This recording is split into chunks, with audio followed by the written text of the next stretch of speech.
Welcome to the English with Kirsty podcast from EnglishWithKirsty.com. I'm Kirsty, and I support multilingual professionals to discover their voice in English.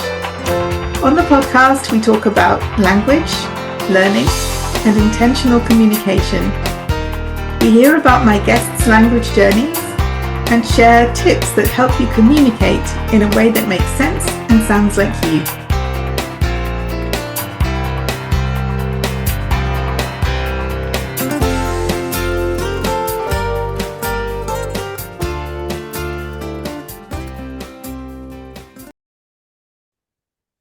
Hi and welcome back to the English with Kirsty podcast. And today I have another guest, someone who hasn't been on the podcast before. We met through the networking, and I thought this would make a really interesting conversation. So here we are. So welcome, Nora. It's good to see you again. Yeah, hello, Kirsty. Thank you very much for having me. It's great to be here. Yeah, I'm looking forward to this. So maybe you could start by telling people a bit about who you are, what you do, and your connection with language in the wider sense. Of course. So I'm Nora Michaelis from Germany, from Hanover in the north of Germany. Although people from Hamburg would say I'm not quite from the north, but we won't go into that now. So Northwest Germany. I'm a conference interpreter and a language trainer. And I also studied linguistics as one of my two masters. So you could say I'm a language specialist and above all, a language enthusiast. And I'm a freelancer. So I'm not employed by anyone. And maybe it's interesting to know that I lived in the UK for 6 years until 2024. And now I'm back in my home city of Hanover and have a little language company mainly for interpreting and language training called Living Languages. Oh, all through the pandemic, you lived here all through the crazy time that was 2020, 2021. Yeah, Wow. actually, some of it. I didn't live through the worst parts of it, though, because I was lucky to have flown to Germany, back to Germany, just before the two lockdowns. Okay. So every time I was in Germany when England was locked down. So that was lucky because my husband was in Germany. So I wouldn't have wanted to be, cut off from him during the lockdowns. Yeah. Difficult times. Okay, so we've got an idea that English is one of your other languages. Do you have others, or is it English and German for you? No, I have French as well as a working language. And I also speak Spanish quite well. I don't work with it, but I love it. I love all languages, basically. I also speak some Italian. I understand it much better than I speak it. And I can say about 3 sentences in Arabic, and write my name in Arabic and impress people with it. Okay, and was that a thing from like an early age? Did you love languages at school or as a child, or did they come later? No, I've always loved languages. I think I was, quite talented for languages as a small child already. There's one episode where I wasn't even 2 years old and I said several full sentences to someone and they were so impressed with it. So that's the first thing that I was told. And then, when I started learning English in 5th grade, when I was 10, I think it was just love at first sight. And from then it was always clear that I loved languages, and I've always devoured so many books, and in German, English, French. So it's kind of always been clear that I wanted to work with languages. Yeah, books can do a lot to help. You don't realize because you're enjoying the story. And I mean, I've always loved books, and it was harder to get books in German when I was younger, but I found a way, and a couple of libraries let me be members, even though I didn't live in Germany, which at the time didn't always happen, but I was lucky, and I'm sure that reading all those books helped me to get a feeling, not just the vocabulary, because people focus on that, but a feeling for how the words fit together and how different people use the language. And I think it's so valuable if you love reading. It can be such a big help. Absolutely. And that's why I also love reading to children. I don't have children myself, but I really enjoy reading books to children from the age of 6 months to, I don't know, 12. Yeah, because I just love imitating the different voices and, playing the characters and yeah, making it really exciting for them. Oh, that's cool. It's a shame you haven't got a story with you today for us on the podcast. Well, maybe, maybe what I can tell you later is a story, but yeah, of course, it's not a piece of literature. Once upon a time, no.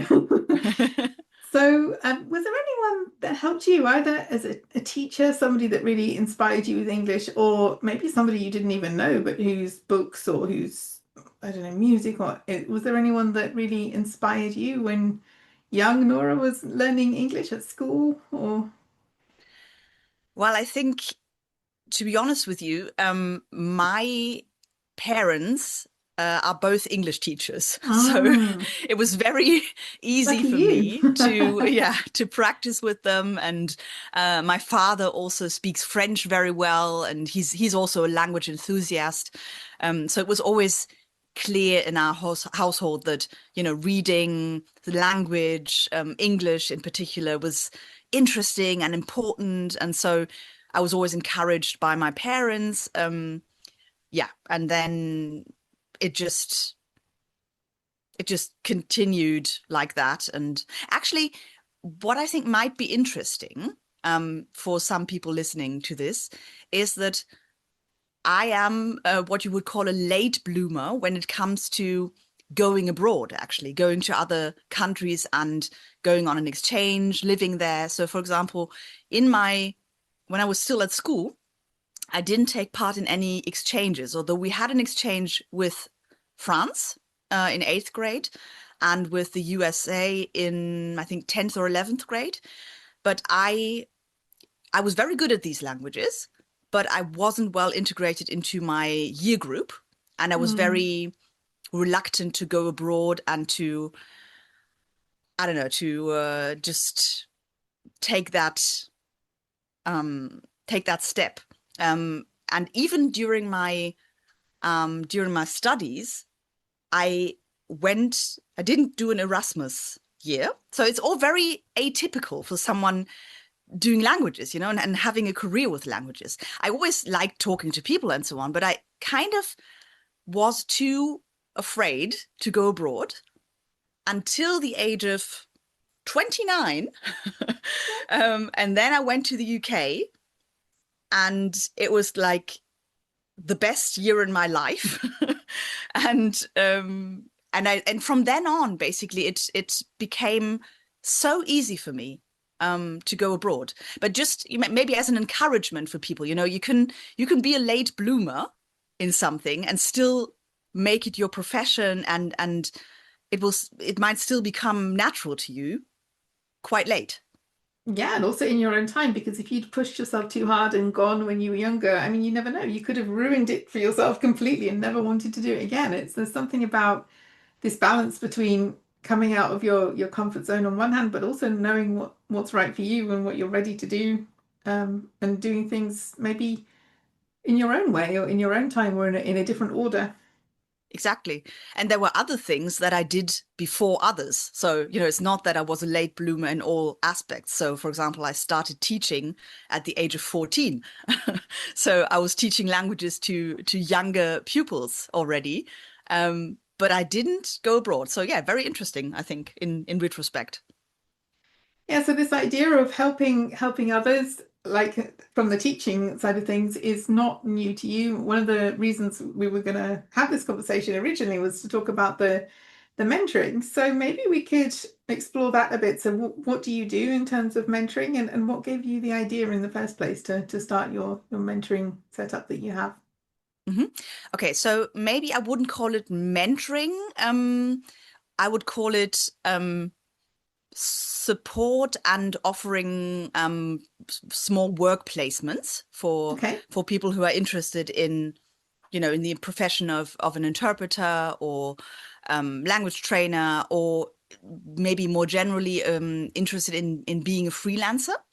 Because I think many people can't really imagine what that's like. Because if in your family nobody was ever a freelancer, everybody has always been employed, you don't know even what to imagine when you work as a freelancer. So yeah, I just like to help others, especially young people, students or people who've just graduated with a bachelor's degree, like to help them just explore a little bit, understand what this profession really means in practical terms. And of course, that involves some mentoring then when they're here, or when they I don't know, when they meet me in a classroom at university, then of course some mentoring will be involved. Yeah. Yeah, and I think that's interesting because we can start on this journey. I didn't have anyone in my family who was a freelancer either. And I had this idea that I would spend my days doing the thing that I'm paid for. And obviously, you should be doing a decent proportion of that. Otherwise, you don't make any money. But everything else that belongs to life as a freelancer, I think from what I've heard people talking about, I mean, I've never studied to be an interpreter or a translator, but from what people were telling me about their training, that a lot of focus is obviously on what they need to do, but not on all the other parts of running your own business that maybe would be a bit more helpful, because otherwise you start thinking, okay, I'm going to be interpreting all the time, or not having to do other activities like finance, or I don't know, marketing, or further development, or all of these things that become part of your day-to-day life. So I guess it's, if you have a placement, it's more representative of what life is like, rather than shadowing you on one interpreting assignment. They get a bit more of a rounded picture of what your life is actually like.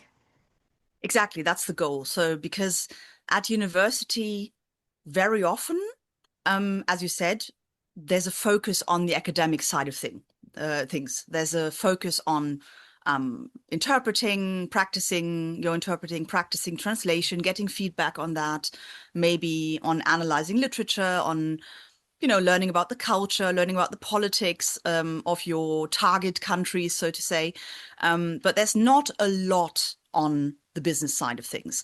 And as you said, it's quite a lot of your day actually that you spend Yeah. on the business side of things, which can be good and bad. I enjoy many of the business related aspects of being a freelance interpreter. So I enjoy talking to clients, giving clients advice on how exactly they should organize the interpreting at their conferences.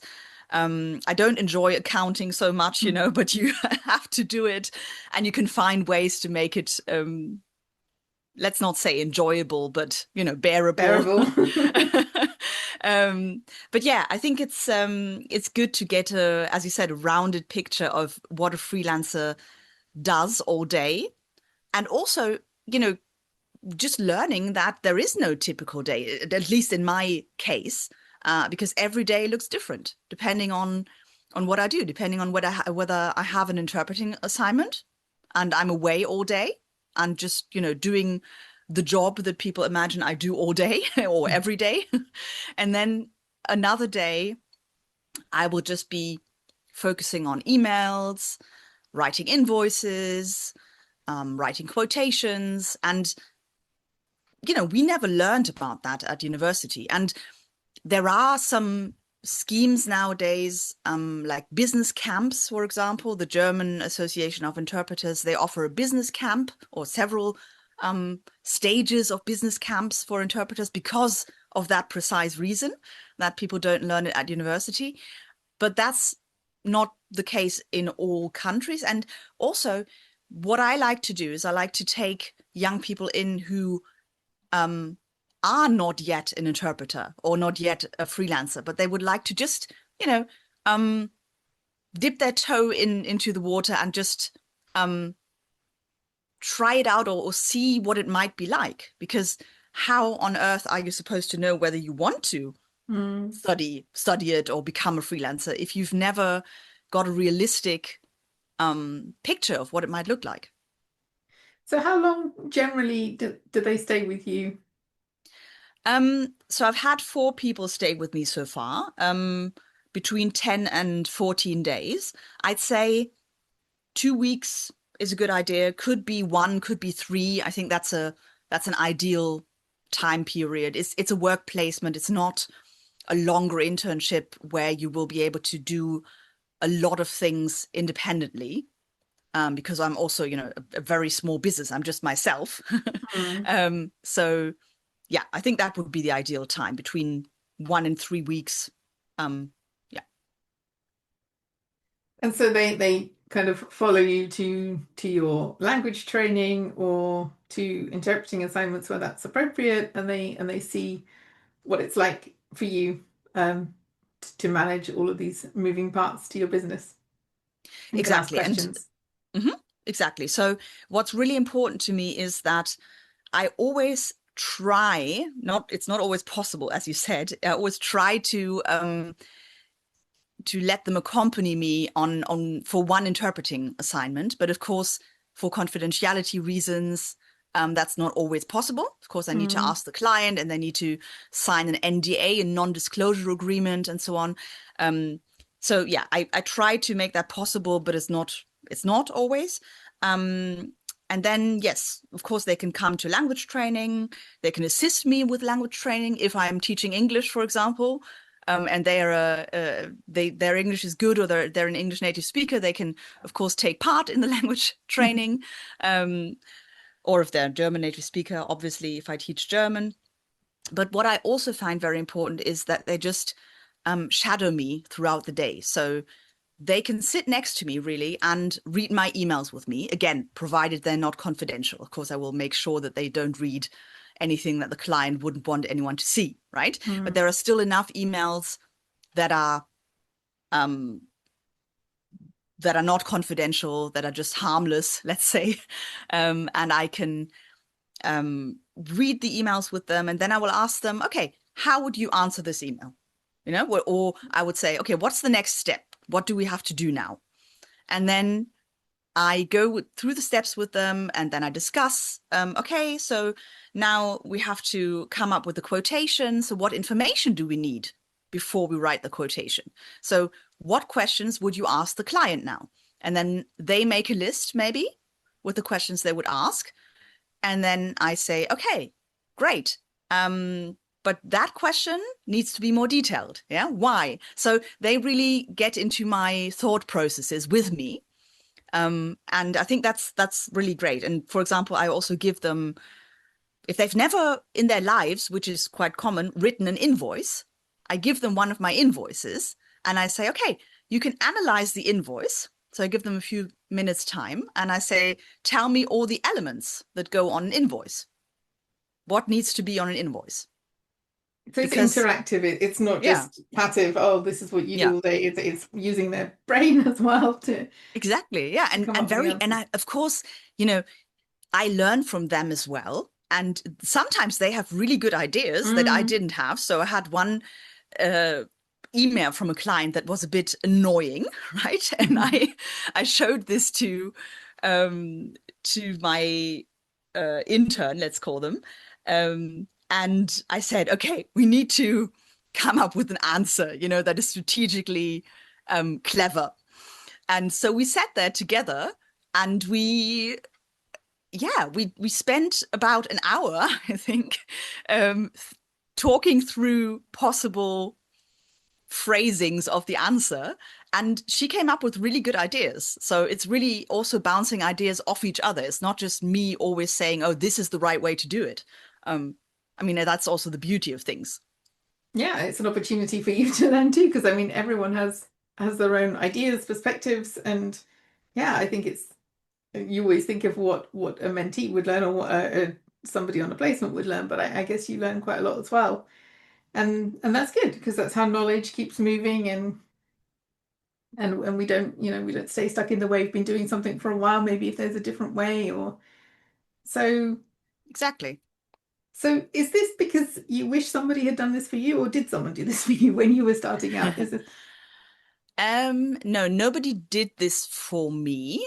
Although I can say that I was lucky in that my husband is a freelancer as well. And okay, that's he useful. was a freelancer before me already. So, for example, he taught me how to write an invoice, or he does the accounting with me and my tax declaration and so on. So I learned a lot from him. So yeah, you could say, yes, I did an internship with my husband, which is not quite the right term, but You want to I hope that learned, everything goes well, don't you? Because at the end of the day, you're still together. but I learned a lot from him in that respect. And mm, I just, I can just imagine that people, and I know that people just don't know what a freelance life looks like. And I'm also keen to show them or for them to experience both the advantages of a freelance life, the fact that I can just go out from, let's say, midday to 2 p.m. and have a picnic in the park if I feel like it Mm, on a day when I don't have a meeting and enjoy the summer. But on the other hand, of course, you have disadvantages as well. You don't have job security. If you're ill, you don't earn money. yeah. You have to take care of that. You have to take precautions. You're sometimes very stressed because something goes wrong. And when you're a solo freelancer, you can feel very lost and very alone. Whereas in a bigger company, you would have a team. So, I try to show them all the different aspects. But I'm also very keen on really showing the freedom that comes with it Yeah. and the fact that you don't have a boss telling you what to do, because that's a big part of why I like being self-employed. It's freedom, and it's also you can create those support networks. And that often comes off of the networking sessions that I have. I have people sometimes do feel a bit isolated, but then you can choose the people you like. It's even better than having colleagues because you build your network with people that you want to be around and who you feel can help you or inspire you, or you can help them. It's like it's not there are opportunities to share some knowledge and to get some help if you want that. Absolutely, yeah. So I always rave about networking to everyone, right? This is how we two met as well. So Mm. when people ask me for tips on how to start in their freelancing career, I always say 3 tips.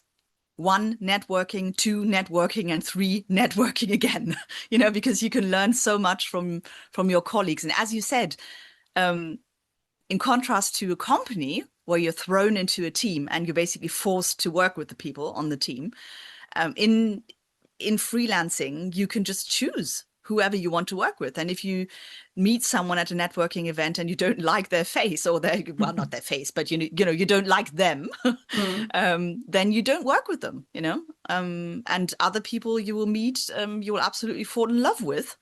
And you will, even if you don't work together, you will support each other so much. Yeah, and you That's can become really friends. great. And I've had that. I've like people that I have contact with now. It's not always about work anymore, but it's because the chemistry was there. You liked each other as people and became part of each other's support network. And I think that's really good. It's something I didn't do at the beginning, and Mm. now I wish I had, but I can't change that. But for now, I want to. It's definitely better for doing that. So that's Yeah. a tip for people who are thinking about freelancing. What about people who are either training to become interpreters or who want to develop their skills? What could you give any tips for people to like develop their interpreting skills outside of assignments? Like what can people do when they have some spare time to improve their skills? You mean to improve their interpreting skills? Yeah, So on the when more nobody's like watching, but technical side of things. yeah. Um, well, I would always say read as much as you can, especially about politics, society, because this is just what you will need in terms of vocabulary and general knowledge in interpreting. You can't overestimate the role of general knowledge if you want to become an interpreter. In both languages? Yeah, of course, in all your working Mm. languages. Yeah. So try to read as much as you can in all your working languages. And also, of course, watch videos, watch the news or listen to the radio in all your working languages. Just surround yourself as much as you can with all your working languages, podcasts, um, for example, like the one with you. Mhm. You know, just listen to a lot, and apart from that, be open to everything. I think that's another very important skill of an interpreter. You shouldn't say, oh, this topic is not for me, or um, this is something that I don't want to hear about. I mean, of course, I also have some topics that are not intrinsically interested in. For example, cars, Yeah. I would never listen to something about cars probably. But I know that I have already done some interpreting assignments about cars. And for that, of course, then I needed to prepare myself for that topic. And I did. And actually, it became interesting in the moment that I started looking deeper into the topic of cars. So what you will have to be able to do as an interpreter is to acquaint yourself with a topic very, very quickly. And of course, that's easier if you're used to doing that. And Yeah, if if you you don't have stay a in your bubble general of knowledge. your Mhm. interest and only read about that. Yeah, Exactly. that's true. Be Yeah. curious, be open. Yeah. And I guess that's one of the characteristics I mean, you can talk about what people are doing and what qualifications they have, what plans they have, but what kind of people would you be looking for the placement? So I guess this curiosity plays part of it. This, an open-minded person who's curious to learn. What else do you think is important for someone who's going to get the best out of a placement like the ones that you offer? Well, yeah, as you said, the best thing to have is just open-mindedness, endless curiosity, and of course, an interest and a passion for languages. And honestly, I mean, of course, it could be someone who doesn't have German as a working language, but it would probably be very difficult. And also, I don't know how much sense it would make, Mm, because, of course, a lot of what I do in my work involves German, writing German emails, talking to clients in German, but it yeah. would be possible. So I'm not saying it's not possible. Um, yeah, I think it makes most sense for students who are either studying languages, studying interpreting and translation, or have just graduated with a bachelor's degree, or maybe also have graduated with a master's already, but don't quite know how to start, for example, or don't quite know whether they want to go down the freelancing route or rather look for an employment. And of course, in that in that question, we have the whole issue of today's world, in which, of course, it's becoming more and more challenging for people, no matter whether they want to get an employment or become a freelancer as a language specialist. We have that elephant in the room, which is AI. And we're not going to talk about that in You detail mentioned it today. on the podcast, But no. no, but I mean, I think it has to mention at least once. Yeah, it's fine. It is a big challenge. um, yeah, and I also love talking to my interns and also other colleagues about that. Mm, yeah, just to give them my perspective, to give them some tips on what to watch, who to listen to, and who not to listen to sometimes Mm, when it comes to AI in our profession. yeah, that's fair. And how about, people you talked about doing things in a different order. How about people who've had a career somewhere else and then decided that they wanted to retrain and become a language professional and haven't got any experience in that sense, but they're not people who are just leaving university. Would you Yes, of consider course. someone I in that mean, situation? of course I would.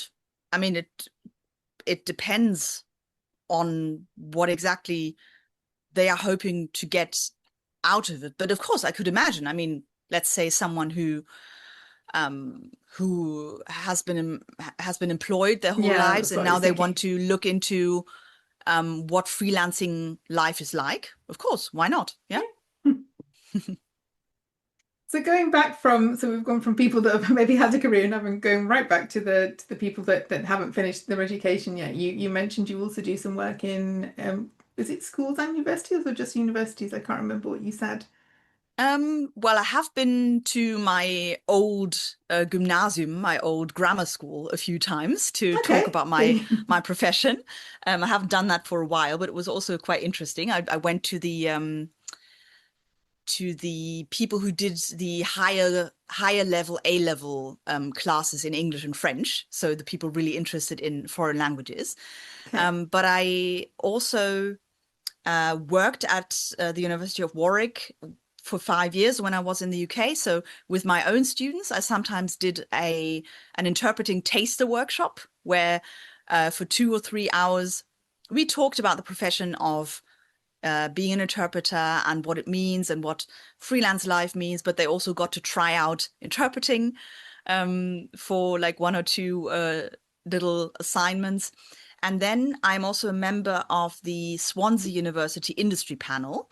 And that industry panel um, is meant to, um, yeah, to help the university and especially the languages and communication department liaise with people from the languages and communication industry to connect their students with them, but also to further develop their curriculum.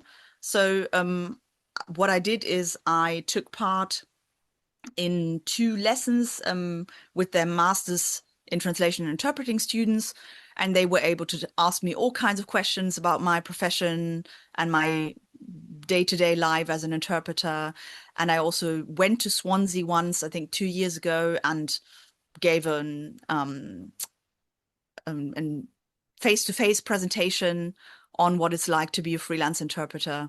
And I really immensely enjoy that because I can always see how interesting it is for the students, and I can understand why. Because when I was still a student and a, so to say, grown up real Hmm. interpreter came into our class, I always found that very interesting because at that stage, I couldn't imagine myself actually having graduated and being a full-blown interpreter. It And makes now it I am.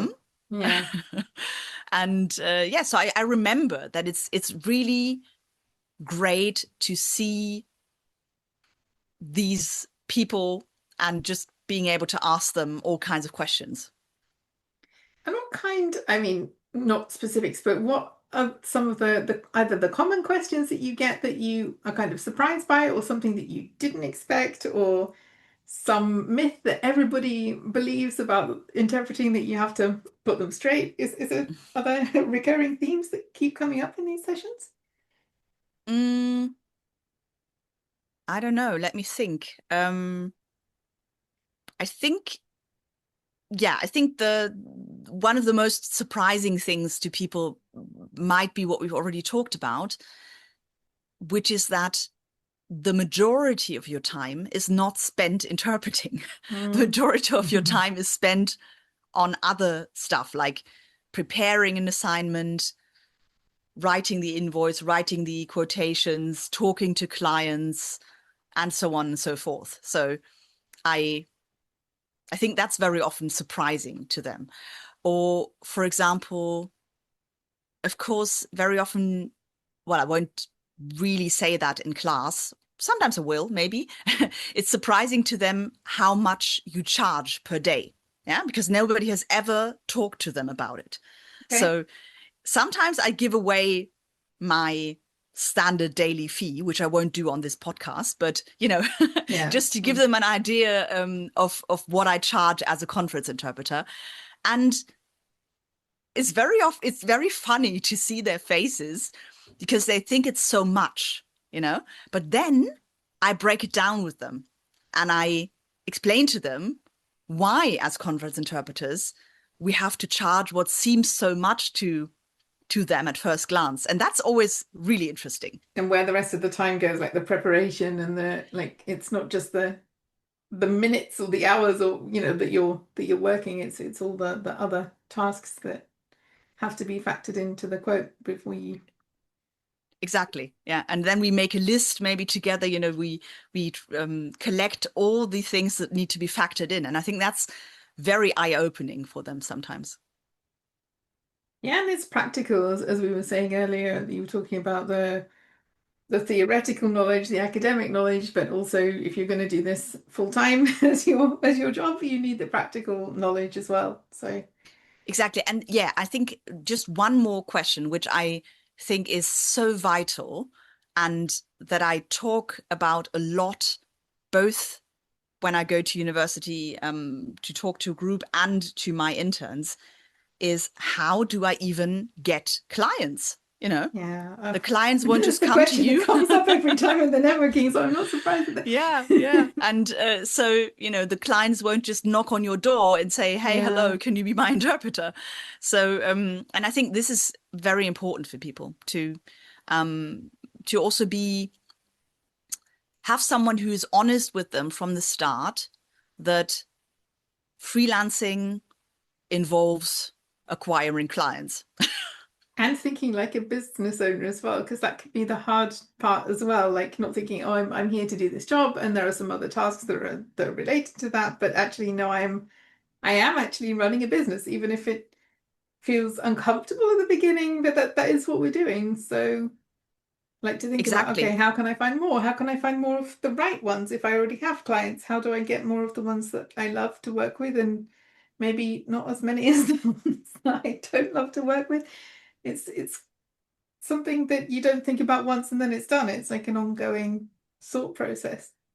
Exactly. And I think that's again very important, this aspect that you now kind of put in one phrase, which is you're not just an interpreter, you're running a business.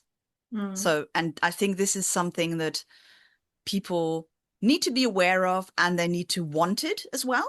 And it may be hard at the beginning. It is very often hard. I still find it hard sometimes. Yeah. But then on other days or in other moments, I just think, wow, I'm a businesswoman. I can earn my own money. I'm a freelancer. I don't have to listen to anyone.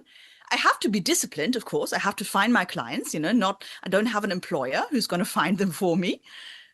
But it also means that I can decide who I work with, which I think is an absolute privilege. Yeah.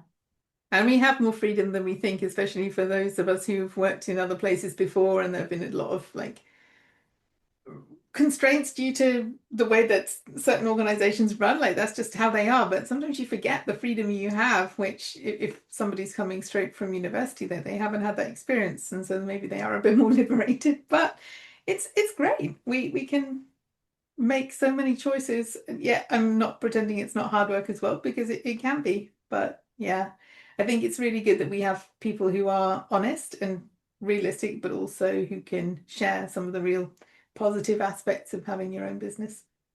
Exactly. And I think really what I want to achieve with everything I do when I mentor people or when I have them as interns or when I give presentations is I want to give them that balanced view. Because very often you meet, like, let's say in the wild, you may meet freelancers who are currently very disappointed or very annoyed with something, and they say, oh my God, freelancing is so exhausting, and then you get the wrong impression. And then you can have other people who are just raving about the freedom they have and so on, but who don't tell you the whole story either, Mm, that how stressful it is and that you are responsible for earning your money and so on. And I just want to give people a balanced view of what it's like or what it may be like. Of course, it's all, it's my experience. Other freelancers may be running their businesses differently, but they still have the same kind of tasks. yeah, and that's all we can have. But I think it's a lot better to get it from a real person than just anecdotal evidence online with people that we can't really get to know. So bearing in mind that people are going to be listening to this in August 2026 when it goes out Mhm. and in the future, um, are you happy for anyone who's listening to this podcast that thinks that sounds an interesting opportunity to contact you? How does it work with potential interns? Yeah, so I'm happy for people to contact me. Obviously, I'm not gonna take on 10 people per year. I think that Mm, would be a bit too much. Um, but you can always contact me, and we can think about what would be possible and practical. And yeah, what's really good, I think, is that I can offer people to stay with me for free, and they will have their own room and bathroom and kitchen. So they will be independent and, they don't need to share anything with me. But they will still, of course, see me every day when we work together. And they don't have to pay for it, but I also, of course, can't pay them anything. So it's mm. just they they get the learning experience and free accommodation. Um, yeah. So that's how it works. And people can just reach out to me if they like, and then we'll take it from there. Yeah, obviously you have limited capacity and not everything's going to work, but the best place is via LinkedIn or via your website, or either is okay.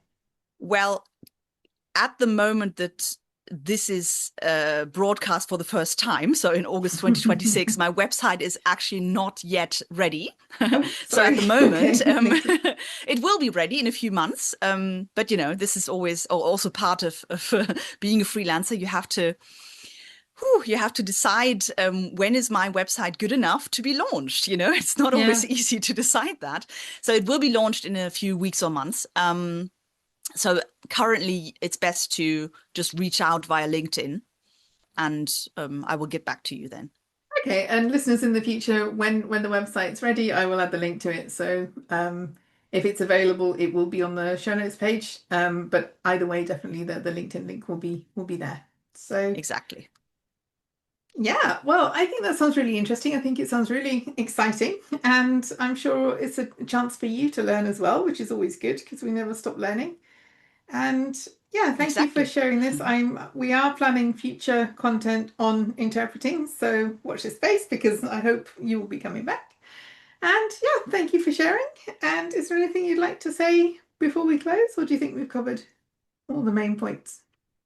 I think we've covered the main points. Thank you very much for letting me be as enthusiastic about my job as I always am.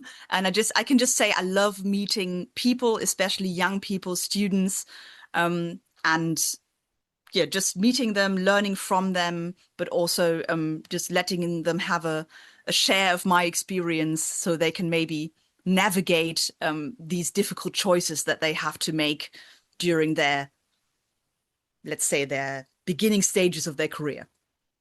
Okay, well, great. Well, hopefully you'll get some more contacts and some more people to have those discussions with us as a result of this podcast. So Yeah, let's hope thank so. Thank you. thank you. And for everyone else, I hope this has been useful and have a great week and have fun with your languages. I hope you enjoyed this episode of the English with Kirsty podcast. If you have any questions or comments, my email address is kirsty@englishwithkirsty.com, or you can go to www.englishwithkirsty.com/podcast, where you'll find information about the individual episodes.